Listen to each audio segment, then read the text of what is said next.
Our Prophet said that sinfulness is what troubles the heart. It troubles the heart. And so that's a very important aspect of life on earth. So this idea of understanding that God is there is called ihsan. The Prophet ﷺ said, it's to worship God as if you see God, and if you don't, you know at least that God sees you. And that's at the essence of our tradition of really understanding. Now, the second, again, I'm really going through this quite quickly. I'm just ignoring a lot of things. But I want to talk about another aspect of Islam. One of the universal truths that Islam teaches is a truth that Buddhists also have. The idea that the world is tribulation. This is a difficult place. It's amazing that we're as sane as we are, given the real hardships of life on earth. Could you imagine being in a place right now like Syria or Libya or these places? These are great tribulations that fall on people. And may your country be protected from any of these tribulations, from civil strife and all these things. But they do happen. We also have personal problems, illnesses. One of the things that the Qur'an says is that God created the heavens and the earth لِيَبْلُوَكُمْ أَيُّكُمْ أَحْسَنُ عَمَلًا. He created you to try you. The tribulation is part of the purpose of life on earth. That suffering is part of life on earth. Mental anguish, all of these things. Why? According to our tradition, because this is where we grow from. This is how we grow from. We grow through struggle. We grow through resistance. If you want to build muscles, you have to have resistance. If you want to build your soul, you have to have resistance. The body needs resistance. In fact, if you're in gravity where you're weightless, you will lose all your tone eventually because there's no resistance. If you're weightless spiritually, if there's no resistance, your soul will atrophy. And so this is really an important aspect. The Qur'an, again, الَّذِي خَلَقَ الْمَوْتَ وَالْحَيَاةَ لِيَبْلُوَكُمْ أَيُّكُمْ أَحْسَنُ عَمَلًا. He created death and life to test you, to see which of you is the most beautiful in behavior and action. One of the most important verses in the Qur'an, I think, is the Qur'an says, وَلَنَبْلُوَنَّكُمْ بِشَيْءٍ مِّنَ الْخَوْفِ وَالْجُوعِ. We will try you or test you with something of hunger, fear and hunger, and loss of wealth and property, and loss of life, and loss of fruits. وَبَشِّرَ الصَّابِرِينَ. So give good tidings, glad tidings to people who bear those burdens. And this is it's a stoic view of life. But one of the things that's happening in my country is everybody has become so hypersensitive. And this life is difficult. It's very hard. If you look at some of the greatest people in our contemporary history, people like Muhammad Ali or Nelson Mandela, these are people that went through great tribulations in their lives. And what makes them great is that stoicism in the face of that tribulation. That Nelson Mandela could come out of prison after being unjustly imprisoned for all of those years and have no feelings of vengeance against the people that did that to them, without not even coming from a religious perspective, coming from some deep humanistic understanding of life on earth. That is something that we marvel at, but it's something we should admire also and attempt to emulate. And so this is very important. Now, the reason that the Qur'an talks about bala and fitna, and these are words that are mentioned over 80 times in the Qur'an, tribulation and trial. They're mentioned over 80 times, لِكَيْ لَا تَأْسَوْا عَلَى مَا فَاتَكُمْ وَلَا تَفْرَحُوا بِمَا أَتَاكُمْ, so that you do not grieve over what you don't get, and you don't become overjoyed with pride about your prosperity. One of the interesting things, I have a Chinese doctor who actually taught me Qigong. And so my Chinese doctor told me that in Chinese medicine, extreme grief and extreme joy are extremely dangerous for the heart. That people can actually die from overjoy, like too much joy. And this is what the Qur'an is saying. Don't get too overjoyed about what you have, and don't grieve. Just find that middle space and recognize that the grief can be removed in an instant, and that joy can be lost in a moment. I mean, this is one of the aspects of life. Another thing that the Qur'an reminds us of is not to see prosperity as God's blessing to you over other people. This is one of the things, I mean, we had a politician in my country who called certain countries, like, he just used a really scatological bad term. I won't repeat it because our Prophet said don't use obscenities. But one of the things that's really tragic about that, there's a great film from the 1960s where there's a leprechaun and there's a man, there's a racist man. And they bury his pot of gold, so there's 3 wishes to it. And the racist is talking about black people, and the person's over the pot of gold and says, I wish you were black. And the guy turns black, and suddenly he has to live as a black man. And it would be really, people don't understand that it's just arbitrary where you're born. If you're born in Eritrea, it's very difficult to travel. What crime did you commit in being born in a country? And if you're born into great privilege, that is a responsibility. This idea somehow that we are superior because we have prosperity or a more powerful country is a demonic idea. And this is why the Quran says, أَمَّا الْإِنسَانُ إِذَا مَا ابْتَلَاهُ رَبُّهُ فَأَكْرَمَهُ وَنَعَّمَهُ فَيَقُولُ رَبِّي أَكْرَمَنِ. If man says, should his Lord honor him and bestow much blessings on him, my Lord has honored me. وَأَمَّا إِذَا مَا ابْتَلَاهُ فَقَدَرَ عَلَيْهِ رِزْقَهُ فَيَقُولُ رَبِّي أَهَانَنِي.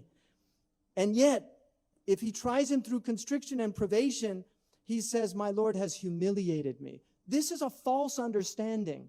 It's a false understanding. Poverty is a tribulation, but wealth is a tribulation. The Quran says both are tribulations. That God tries you with goodness and with difficulty. He tries you with great wealth. He tries you with great poverty. And this is a very important lesson to learn because it creates empathy and compassion. One of my heroes is a Catholic saint called Edith Stein, who wrote a book called The Problem of Empathy. What is empathy phenomenologically? Why do some people experience the pain of other people and other people can just look at it with contempt? This is a real human problem. And this is why the cultivation of mercy is at the essence of the values of Islamic tradition. Our Prophet, and this is the first hadith that we're taught as Muslims when we study in the hadith chain tradition. This was the first hadith that I heard from my teacher with a chain all the way back to the Prophet sallallahu alaihi wasallam. And it is ar-rahimun yarhamuhum ar-rahman irham man fil ard yarhamkum man fis sama. Those who show mercy, the merciful will show mercy to them. Have mercy on all of those. Man is called sighat al-umum in Arabic. It means generally. Have mercy to everyone, and God will have mercy to you. Sometimes mercy is taking the sword out of the hand of a madman. So it's not always just accepting what people are doing, but mercy is what should motivate us. Compassion for other people. And this is why this is a core value. Our Prophet, وَمَا أَرْسَلْنَاكَ إِلَّا رَحْمَةً لِلْعَالَمِينَ. We only sent you as a mercy to the worlds. So this is at the essence, and this is why it was mentioned earlier by our noble scholar and your mufti, and you should be very, I think it actually might have been the scholar from the Emirates, but no, I think it was, you mentioned it, Ibn Qayyim al-Jawziyah's, yes. Your mufti mentioned today, this is a core understanding of our tradition. Ibn Qayyim al-Jawziyah said the entire sacred law is merciful. So if it goes from mercy to cruelty, it's not from the sacred law. The entire thing is wisdom. If it goes from wisdom to folly, it's not the sacred law. The entire thing is common benefit, common weal, maslaha. So if it goes from benefit to harm, it's not from the sacred law. And finally, it's all wisdom. So and justice. And so if it goes from justice to tyranny or oppression, it's not from Islam. So that's a really important aspect. Again, I'm going, people can read this if they want to. Another really important thing is the difference between vice and virtue. One of the problems in my country now is moral relativism. One of the most important things about human beings, And when I taught ethics, I began with the Analects of Confucius, which is virtue ethics, the idea of the good human being. All of our religions share profound concepts of virtue. Honesty is a virtue in every country. Integrity is a virtue in every country. Courage is a virtue. Truth is a virtue. The idea of temperance is a virtue. Justice is a virtue. These are not relative concepts. We might have some different conceptions. So there is room. We can have different conceptions of justice. But the essence of justice is the same. This is very important, to not allow relativism to destroy our cultures. And the Prophet ﷺ said, I was only sent to perfect the virtuous character. In other words, virtue was embodied in pre-Islamic Arab tradition. They had many beautiful qualities. And the Prophet ﷺ acknowledged those qualities. But then they had things that needed to be removed. Their view that women somehow, a female child was a blemish for the man. One of the beautiful aspects of Islam is that the Prophet said there's greater reward in raising a daughter. And Imam al-Ghazali said, a true believer will prefer daughters over sons. This completely changes that paradigm of seeing the daughter as some kind of trouble or blemish. No, women are a great gift. The womb in Arabic, the name for I mean, we forget woman, womb, man. It's the woman. This is the secrets of kinship bonds, comes from the womb. And this is why in Arabic, kinship bonds are called silat al-rahim, the bonds of the womb that tie us together. And this is one of the secrets. And the Prophet said, from this world, I was made to love women. And that is not in any way a sexual or lustful statement. He loved the brittleness of women. He loved the fact that they cried easier than men. This is not something to be ashamed of or to be a blemish. This is something that he saw as a virtue, that there was more brittleness in that nature. And one of our great Andalusian scholars said that of all the manifestations of God in the earth, the greatest is in the woman because of mercy. Because this is at the essence of God's nature. And this is why the Hadith Qudsi says that I have derived the womb, Rahim, from my name, Ar-Rahman, the merciful. So the very name for what a woman has at the center of her being is the name, it's derived from the name of God, the merciful. This is something I think very extraordinary about our tradition. And the fact that we don't qualify it. And then, so I'm going to just do a few concluding points about just the Sharia. The Sharia is grossly misunderstood. The vast majority of Sharia, I have a book, several volumes of the Sharia. The section that deals with governance is the smallest section in the entire book. And yet this is the section that everybody sees as the Sharia. The biggest sections in Islamic Sharia, sacred law, is prayer and purification. And then the next biggest section is the laws of marriage, because of all the problems that happen there, right?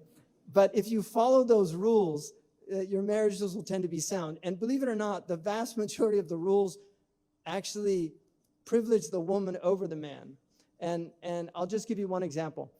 Only recently, economists have thought about the GDP in relation to non-remunerated services in houses. Like all these women that traditionally have been in houses doing all this work. From the very beginning of Islam, that was understood as work. And this is why in my school, the Maliki school, a woman can charge her husband for laundry or cooking or any of these things. I'm not making this up. If she does it, it's de gratis, so you're lucky if you have a lady that's willing to do that. So now in America, we tend to try to share these. Although in the United States, one of the major reasons for divorce is disputes over domestic chores, right? Because we have women working, and also the husband often expects them to do the traditional things that women have done. Thank you. So in terms of, there's two things that I want to say. One, the penal code of Islam. This is sole prerogative of a state, and they can apply them or not apply them based on their judgment, whether the context is applicable or not. So that's very, very important. And so one of the most important things then is the idea of jihad.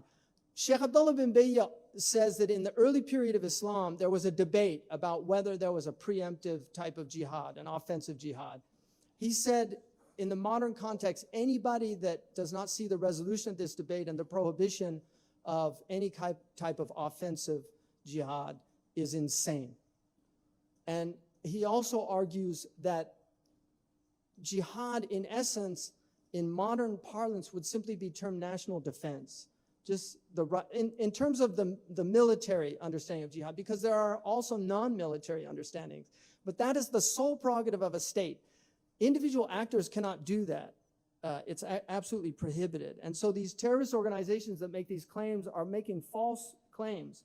So a really important aspect, and this is something, is blasphemy laws. The Qur'an is very clear, la ikraha fid din. There's no coercion in religion. We're living in a time, in pre-modern world, most of our religions had blasphemy laws. Christianity certainly did. That last person executed in England was in the late 18th century. The modern world, the purpose of blasphemy laws was to protect religion. In our current environment, implementing blasphemy laws has the opposite effect. It alienates people from religion. So you lose the spirit of the law itself if you don't understand the context of what you're living. So that's very important. And the Qur'an, Tahir ibn Ashur says that we should see that verse as there's no coercion in the religion, as abrogating any other verses that would indicate otherwise, because it was a very late verse. Another thing that Qur'an prohibits, and this is very important for the Muslims here, the Qur'an prohibits making fun, mocking, or attacking, or cursing, or denigrating the beliefs of other people, even people that worship idols. The Qur'an is very clear in 6108, وَلَا تَسُبُّ الَّذِينَ يَدْعُونَ مِن دُونِ اللَّهِ. Do not curse the idols that they're calling on beside God. فَيَسُبُّ اللَّهَ عَدْوًا بِغَيْرِ عِلْمٍ. So this is really important, that the Prophet ﷺ did not attack other people's faith. And his religion is a religion that acknowledges the right of other people to follow what they believe. In terms of social engagement, the Quran makes it very clear, by an act of mercy from God, you were gentle in your dealings with other people. And had you been harsh and hard-hearted, they would have fled from you. And so kindness is one of the most important values of our religion. It's just the act of kindness, of treating other people with kindness. And the loss of that is something terrible in a society when people begin to act puffed up. The Quran also commands us to obey the states we live in, irrespective of whether they're Muslim states or states that are secular or follow other traditions. The Quran says, Ya ayyuha alladhina amanu ati'u Allah wa ati'u rasul wa ulil amri minkum. It clearly states, follow God, follow the Prophet, and then those who are put over you. It doesn't designate them as Muslim or non-Muslim. And the traditional understanding might have been that that means the Muslim ruler, but by consensus of our scholars, if you go into a state and you have to obey the laws, and this is something, the Mufti, all of us, this is what we learned. So you cannot go into a state and break the laws of the state. It's extremely important. Taking care of family, this is another one of the universals of Islam, taking care of families. Also, one of the most important things in Islam is, how do we engage with other people in terms of who actually aggress upon us? If you're a government, you can behave in a certain way, because coercive power is the sole prerogative of a government. So they can use, what do you do as an individual? According to the Quran, you can defend yourself if somebody's trying to kill you. But the Quran actually tells you constantly to turn the other cheek. This is a teaching that the Christians know very well. If the Qur'an says, if somebody wrongs you, repay him with a good deed, with a right, and you will find that he'll become like a close friend. Not everybody, but most people will respond that way. And so this is very important. The Qur'an also says, avoid suspicion. You know, think the best of people. I was with somebody last night and saw a situation that looked very dodgy to me. And I said, and he said, have a good opinion. And he was right. So it's good to have a good opinion of people. I'll give you one example. I know an imam who once had an emergency, and they went into a bar to make a phone call because it's the only open place. And he came out of the bar, and there was a Muslim there that saw him. And he's like looking at the bar and looking at the imam. And he said, Astaghfirullah. He said, no, I had to make a phone call. So that's an example of having a good opinion of people. So again, the Quran also says that God does not prohibit you from showing righteousness and kindness to those who don't fight you or remove you from your homes. That this is, if people aren't opposing you or fighting you, treat them with dignity, treat them with respect. The Quran says, خُذُ الْعَفْوَ وَأْمُرْ بِالْعُرْفِ وَأَعْرِضْ عَنِ الْجَاهِلِينَ. Be tolerant and command to what is right and pay no attention to foolish people. The Quran says, if ignorant people say something to you, respond saying peace. Just say peace. There's ignorant people out there. One of the things that I was once listening to a preacher in the United States, and he said he was driving down the road and somebody cut him off. And he started getting really angry. And his wife said to him, don't let that man steal your mental state from you. Just find that equilibrium. This is called being in the hub, right? This is called being in the hub. You know, you have the wheel of fortune. You have, like, the eye of the hurricane is a good place to be in a hurricane, right? And the world is a hurricane, but there is an eye in the hurricane of the world, and that's your spiritual centering. You don't have control over your circumstances, but with exercise and practice, you can have control over how you respond to those circumstances. And this is one of the important lessons of Islam. Repel evil with good, the Quran says. We are well aware of what they are doing. In other words, let God sort these things out. Thank you. My book's not over yet, but out of deference to time, because I know Singaporeans respect time. And that's a good quality, because our Prophet had great respect for time. But I'll just, wala wal bara, the last point that I'm going to make. This is an idea that has been introduced recently in the last 100 years or so. This idea that you have to have absolute loyalty to Islam politically, and you have to disavow any loyalty to non-Muslim political entities. According to Ahmed ibn Hanbal, this is an innovation. And he said, beware of people that call to that. The allegiance in Islam is a spiritual religious allegiance. And Shaykh Abdullah bin Bay has written extensively on this in more than one book, that this idea that you cannot be a faithful citizen in Singapore to the Singaporean state as a Muslim is completely false.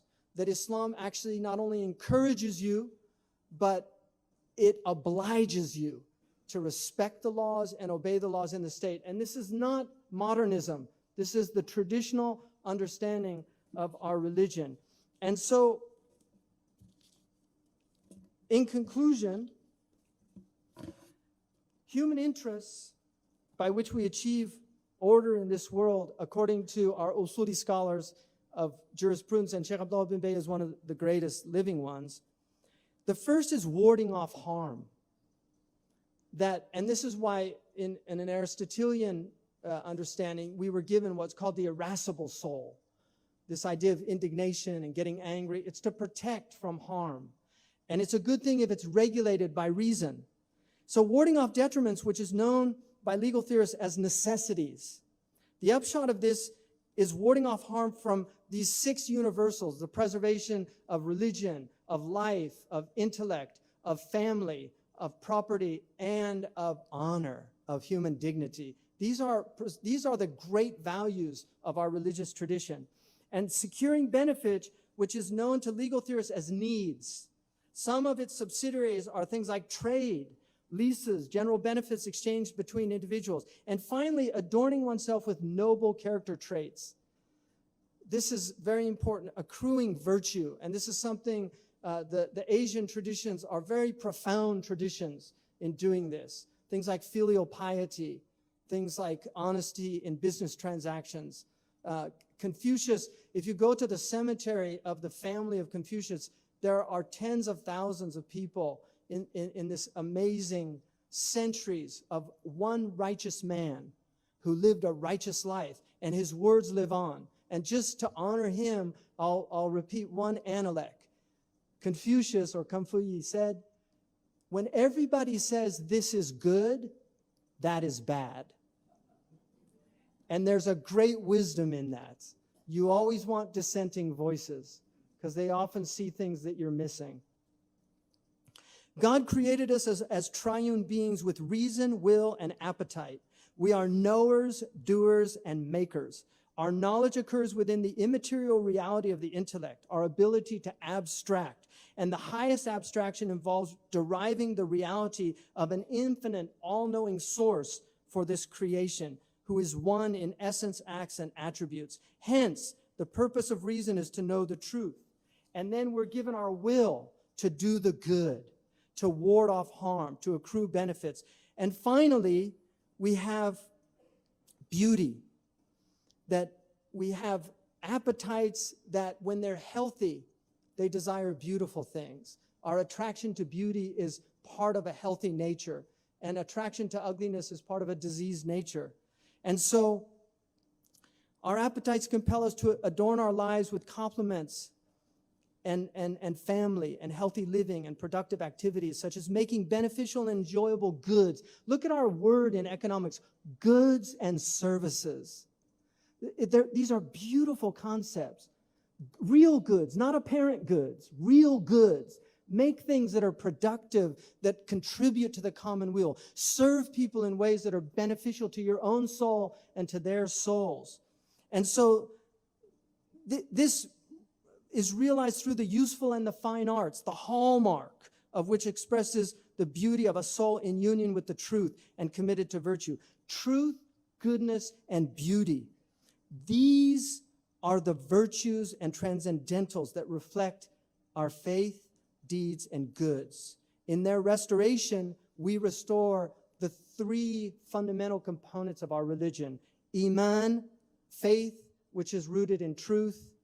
Islam, service of God and of others, which is rooted in goodness. And ihsan, which is beauty and realizing what God intended for his creation.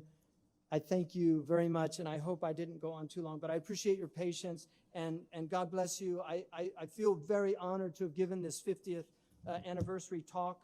I really love this country. I've been here now, and just to know that this is a country that it has its problems like all countries, but it's a country that reflects so much beauty and so much goodness. And one of the most beautiful things about your country, it's a green country. And if you take the highest point on the rainbow, which is violet, and the lowest point, which is red, and you take the resonance of those two in terms of the infrared spectrum or the ultraviolet, and then you add them together and divide by 2, you get green. Green is the most balanced of all colors. And so you're a balanced society.